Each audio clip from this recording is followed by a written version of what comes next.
Hello everybody, Grim here. Welcome back to another X56 video. Today we are going to be trying to do something about how super sensitive our throttle is.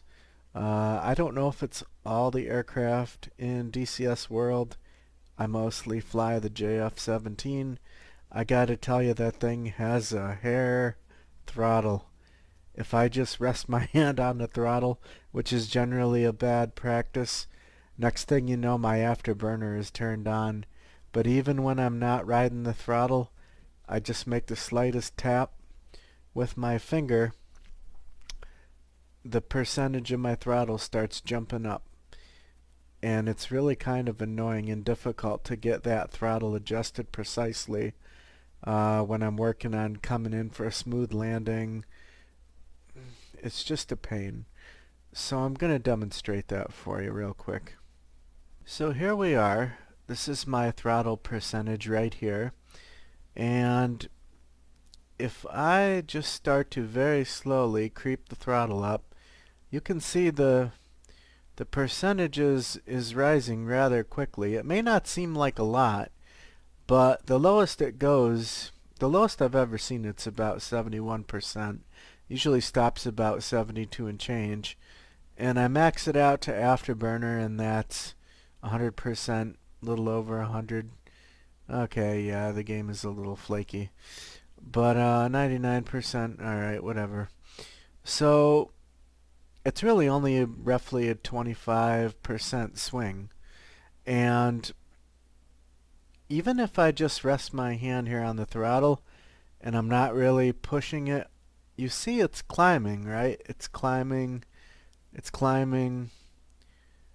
and this can cause a real problem when I'm trying to hit a precise speed, when I'm trying to trim my aircraft, when I'm trying to come in for a landing.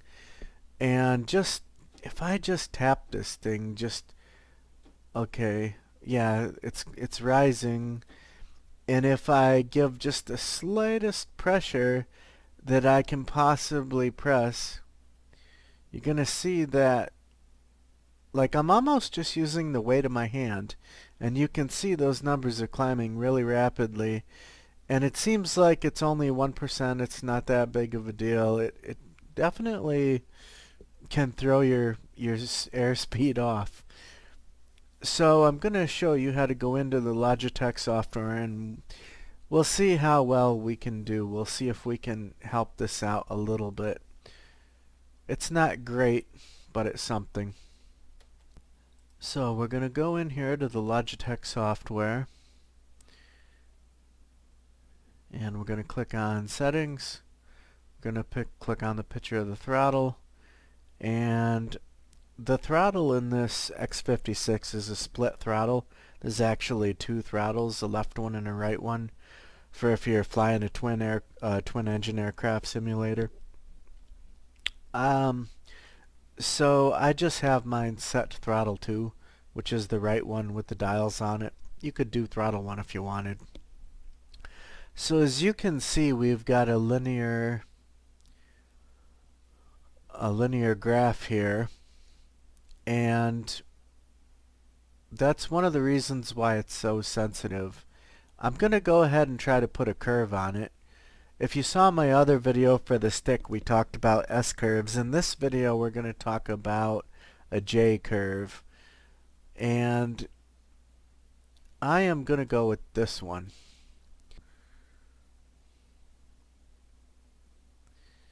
Okay, I think this is going to be better.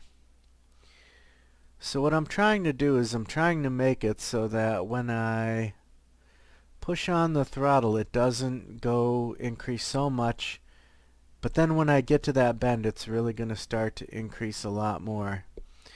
So what that does is, if I want to make subtle adjustments down at the low end of the throttle, I can. And if I want to make bigger adjustments as I get higher up on the throttle, what I'm probably going to be doing at that point is just, oh, I want to hit the afterburner throttle all the way up, and there's my afterburner. But the bottom half of the throttle is going to become like fine adjustments at low speed and the top end of the throttle is going to be bigger adjustments at a faster speed. Let's see how that works out for us.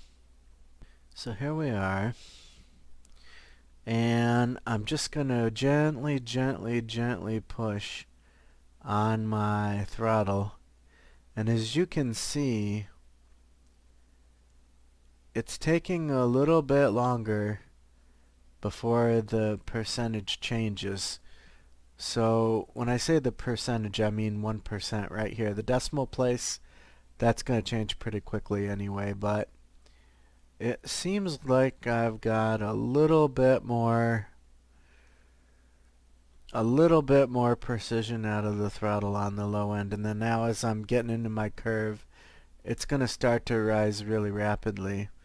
So that's the way that I fly. Somebody else might prefer to fly a little bit differently. I find myself down here between 73 and 75% a lot when I'm trying to get trimmed up, when I'm trying to come in for a landing.